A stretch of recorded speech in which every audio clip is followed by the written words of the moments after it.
In this section of chemistry, we're going to revisit a concept we had previously. We're going to revisit acids and bases. As you can see, we've built up the new stuff is the equilibrium. Here we're building on old concepts, but we're going to be bringing the equilibrium concept into it. So let's revisit properties of acids. Please know them. Properties of acids and properties of bases. They're sour, corrosive, bases, soapy, etc. Please just have a look at those. This is our acids plus bases. Now, we need to know some of those and also the general reactions. Remember, just a recap, we had general reactions. You do need to know these because at this level, they're not going to tell you that I put an acid with this. They're going to give you the two things and expect you to know what the products are. So we've got an acid plus a metal. Okay, that one gives us what? A metal salt plus H2 gas. The next one was an acid plus a metal oxide. Okay, metal oxide. Okay, you can work that out. And then we've got an acid plus a carbonate. Okay, hint, we get CO2 gas given off on that one, right? And then you've got the last one is the acid plus a base. That's going to be a reaction, which is going to give us a salt plus water. Much of our work is going to be focused on this one. And what do we call it? This is a process of neutralization.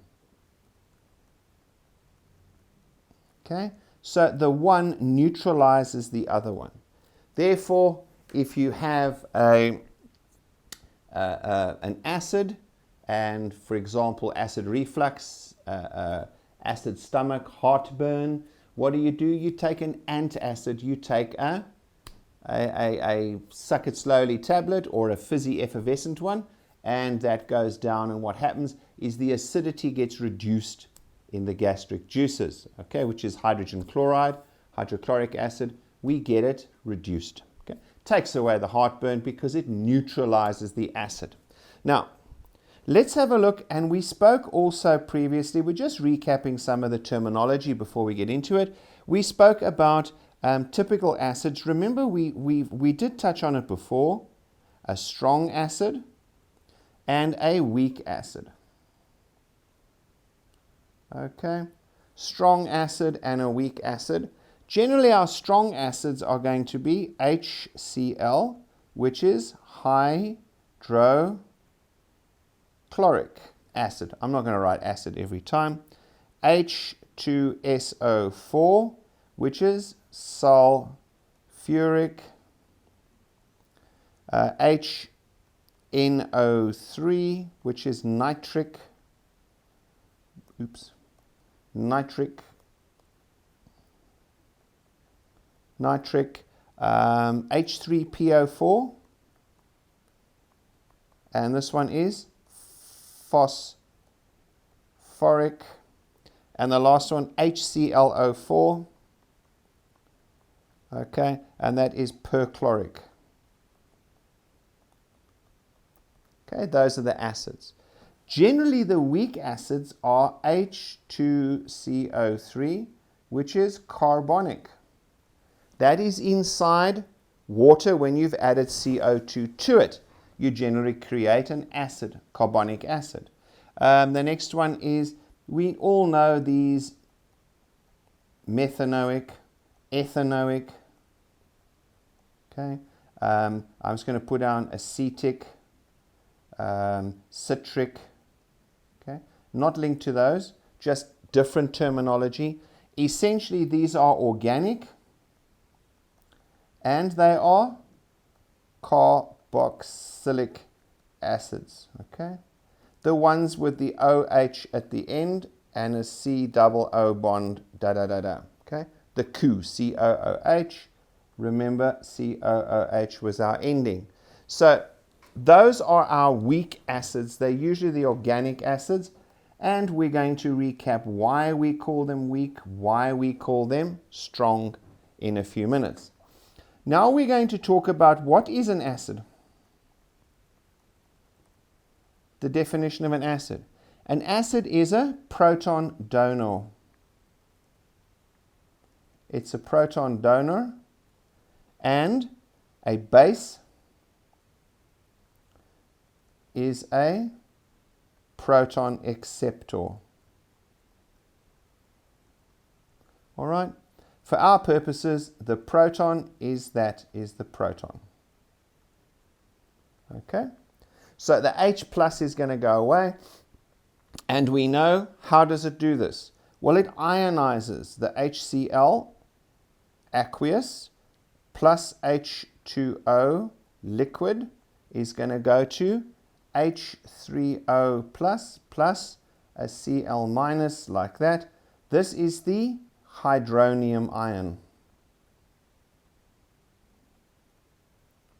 That is the hydronium ion. And what do we say? We say that that goes through, essentially this over here changes to ions when you put it into the water, correct? The Cl. Now remember, H2O can also change. We're going to deal with him in a second. But first, what we're saying is that this one joins up with the H plus the H2O to form the hydronium ion. And remember, going way back, that is dative covalent, isn't it? The next bit is we say okie dokie.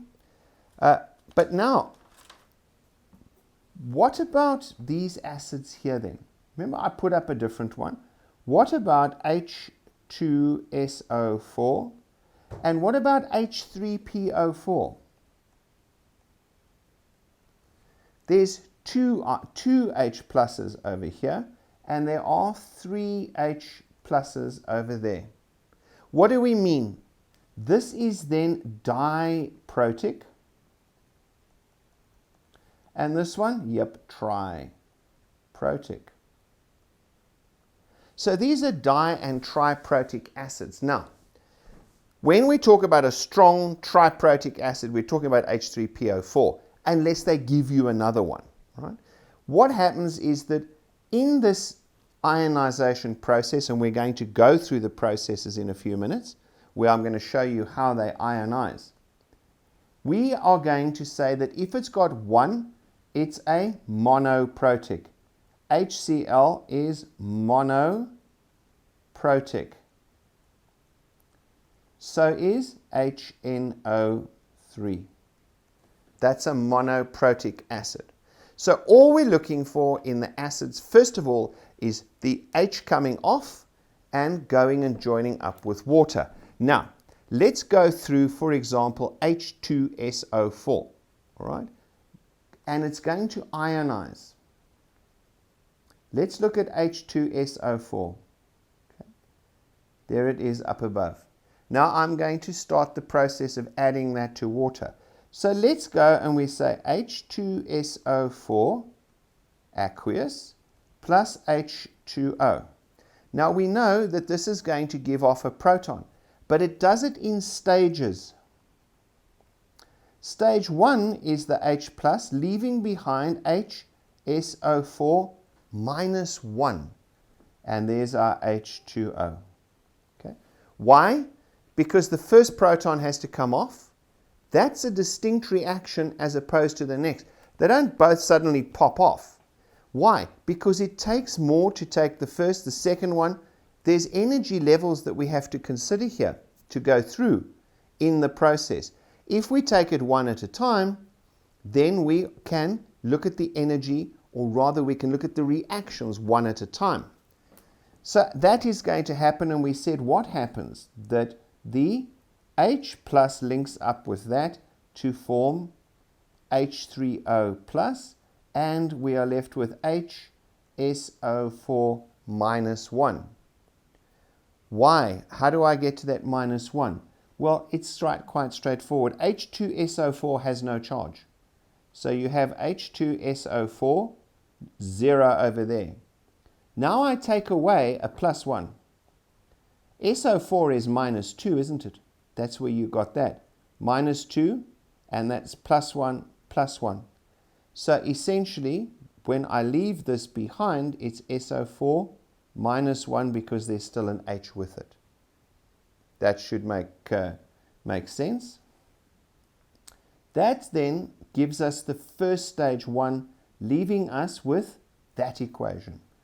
Now we're going to enter stage 2. Let's do stage 2 in red just for the heck of it. Stage 2. Stage 2 is now the HSO4 plus the H2O. What is going to happen here? The H, you can see there, the H plus, and now the SO4 minus 2 is going to go to what? It's going to go to another H3O and SO4 minus 2, like that. So we finally split it up into that. The net reaction is I can add the 2. Okay, so this is stage 1 is 1 proton, stage 2 is 2 protons. So therefore the net reaction or overall reaction is that H2SO4 aqueous plus H2O must go to 2H3O plus SO4 minus 2, and I have to get 2 water molecules to take the 2 H pluses that come off. This is aqueous, that is aqueous over there like that. Straightforward. The most important thing here is this is 1 mole plus 2 go to 2 plus 1. So 1 mole of acid gives me 2 moles of hydronium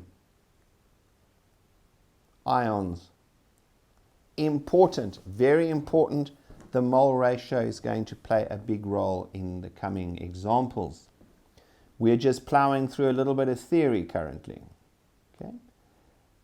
What about H3PO4? Well, let's just go through H3PO4 plus H2O goes to an H3O. This guy's now lost, so it becomes H2PO4 minus. The next stage is that's going to go down, and we're going to get another H3O, right, coming in, leaving us with HPO4 minus 2. That H comes off, joins another H3O. So can you see what's going here? It's going down stepwise. This is stage 1, stage 2, and stage 3. Now that means that our acids have gone through an ionization process like that. That's 3 stages because it's triprotic. The net reaction here, the net reaction I'm just going to write down is H3PO4 aqueous plus 3 H2Os is going to go to 3 H3O plus PO4 minus 3 at the end. Aqueous, aqueous like so. Therefore, what's important, we said, is the mole ratio.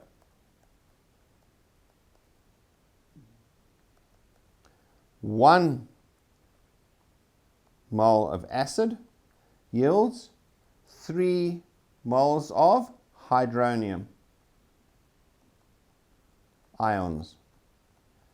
This is what we're going to measure, because that's going to give us the acidity, the pH. We're going to get to that. So we now know how the acids ionize, and it's quite a logical process. It doesn't matter which one you get. All right, we're going to look at the ethanoics, methanoics in a bit. Let's rather stay with the strong acids first. We've now done that. We get 3 of that, right? But now, when the HCl, let's go back to HCl plus H2O, liquid. This is aqueous. We said that this splits up. I always do this as an interim step, guys. And then what happens, we said, is we formed H3O plus a Cl minus. This H3O over here This was donated. So this was our acid. What is water? Water accepted the H plus from the acid, which means it makes it a proton acceptor, which means it makes it a base. So therefore, we've now got acid and a base, and our reactions are acid-base pairing. That's what we're going to look at. What about the other side? What can we call these? Do they have names? Yes, they do. The acid, the bit that's left, can you see? The chlorine was left, so the chlorine goes over there. That is left over. We call that piece left over the conjugate base. This one is the conjugate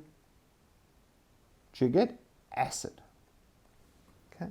The H3O is always going to be the acid bit, right? And OH is going to be a base bit. We know that. We always use it in acid to conjugate acid. So we're going to have a sequence that goes, an acid goes to paired with the conjugate acid. All right. And then the base is going to be linked up to a conjugate base. Okay. Now, taking this step just slightly further, just let's get that, okay, we're back. Now, let's have a look at a base, right? What we do is when we look at the bases, so that we don't get confusion, let's take NaOH and I'm going to put it into H2O. In this case, we generally omit that and we just write it ionically and we say Na plus OH minus. What about magnesium hydroxide? We then say that goes to Mg plus 2 plus 2 OH minuses.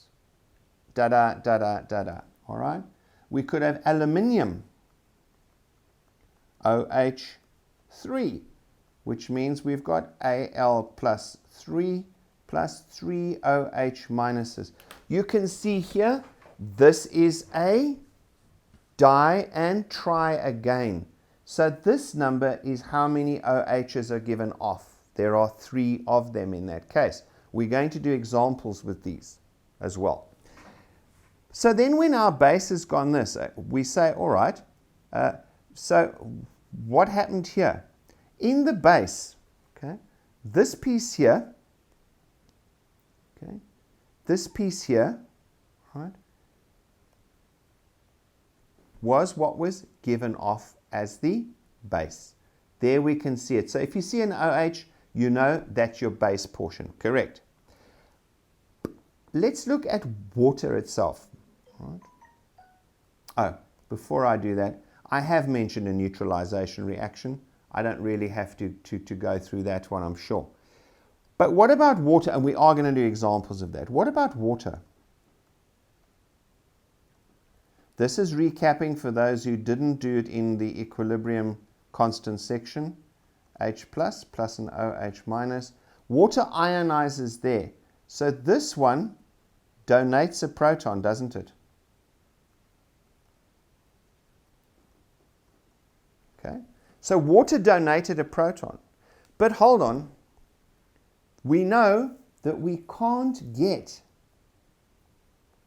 That is unstable. We need a what? We need an H2O. So therefore, we have to re-look at the equation. H plus doesn't stay on its own. We need the H2O plus we need another H2O, both liquids. This one has gone to the H plus and the OH minus, correct? This H plus linked up with this guy to form the H3O. And then there's the OH portion coming on the side. Right, now let's have a look what happened.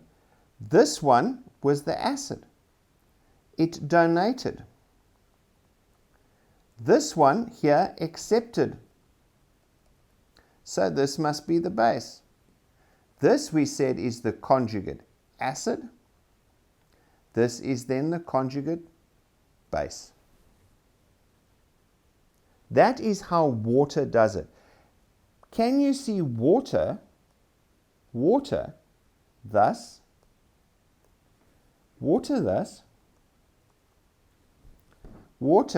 can donate and accept a proton. Therefore, if it donates, water can be an acid and a base. Water is both. We call this an ampholyte.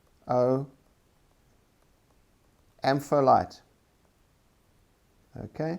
It can be an acid or a base. It can do both. Now, there's a few that can do this. Let's revisit very quickly.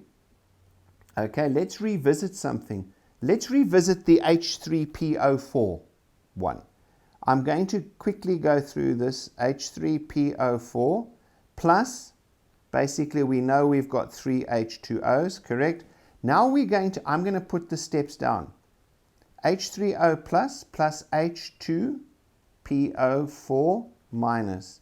H3O plus HPO4 minus 2. H3O plus PO4 minus 3. Okay, let's now look at this. I want to just focus on this here.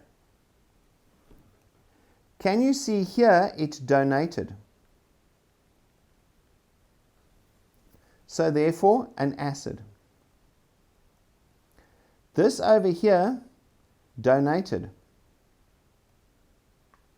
Therefore it's an acid. Right? So those are both acids. Now, I'm going to take it in the reverse. If I go backwards from there to there, this accepted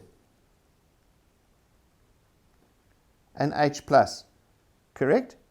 The PO4, HPO4, it accepted. And here again, it accepted. Therefore, these are both ampholytes. Because we can go backwards. We can start saying this one can donate and accept. Can you see it? It donates and accepts. Donates and accepts. Because it donated one, it lost one to get to that, but it gained one to get to that. Which means it's going to be an ampholyte. Both of those are going to be ampholytes. Okay? Which means they can give away and they can accept, because he accepted. Okay?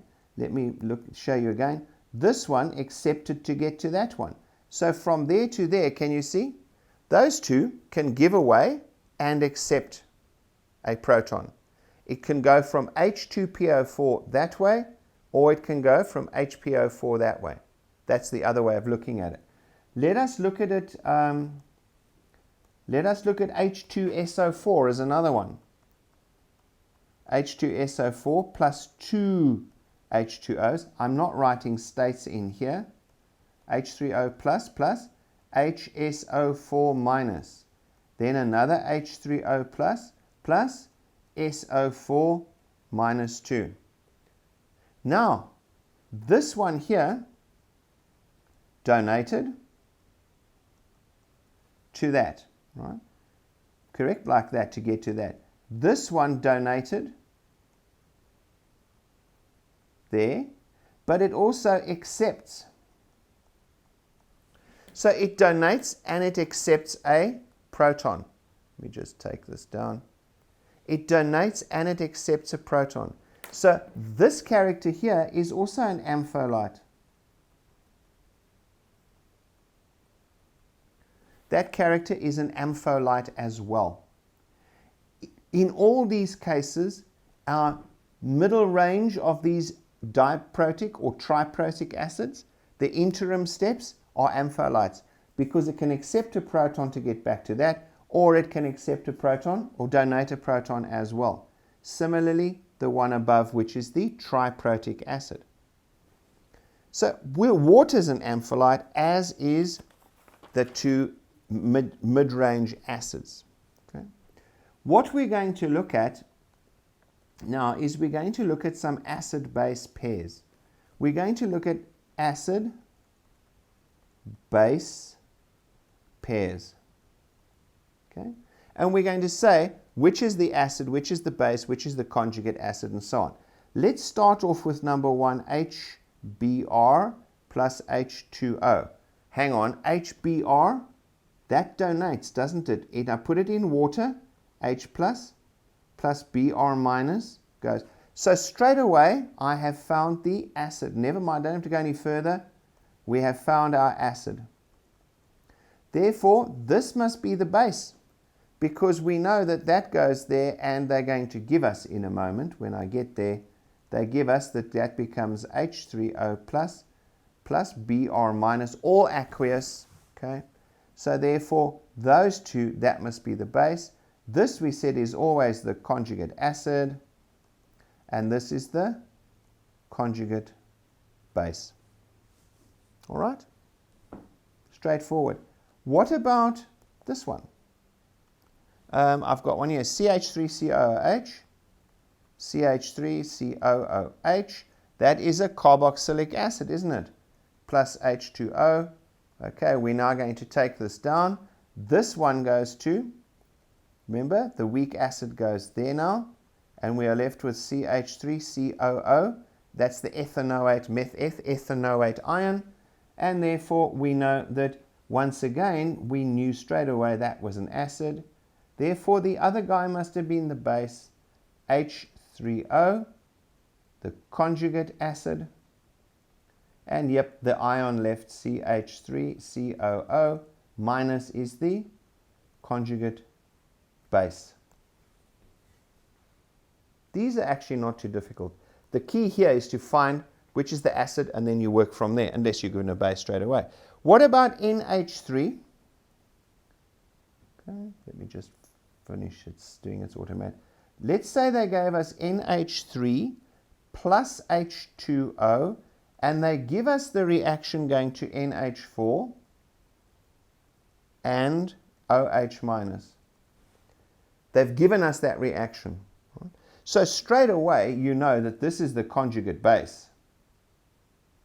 Therefore, that must be the conjugate acid, because that's always the base, the OH minus. What happened here? How did NH3 get to that? Well, this guy changed to an H plus and an OH minus with the NH3. Remember that? That is once again one of the dative covalents. Ammonia to the ammonium ion. That went there. The NH3, therefore, the water became the acid because it donated a proton. The ammonia became the base. It accepted the NH3 accepted a proton. Therefore, it's the base. Do another one. Okay. Here they've given us NH3. Here they say, all right, NH3 plus H2O, and we get this, H3O plus NH2 minus. That's different. So what happened here? Here, this one, it went the other way. This went to NH2 minus, and an H got given away. This was the acid, because the H2O changed to that. It must have got an H plus from somewhere. Logic. I can see it made this change from there to there. Therefore, it must have got it from somewhere. Where would the H2O? It had to get it from the other partner. So that's how it made those. So therefore, this becomes the base. in this case. Therefore, this is the conjugate acid, this is the conjugate base, and there you go. Always there's a logic in these. And the logic is find the one you know. Work out the other one because you say it must have got it from somewhere. Where? Here's one. H2PO4 minus H2PO4 minus plus H2O goes to, and here I say HPO4 minus plus H3O. Obviously, what happened is, here we go, the H2O gained. So this must have been the base because it had to have gained to have got that. If that's the base, we know that straight away must be the conjugate acid. It always is. OH is a conjugate base. H3O plus is the conjugate acid.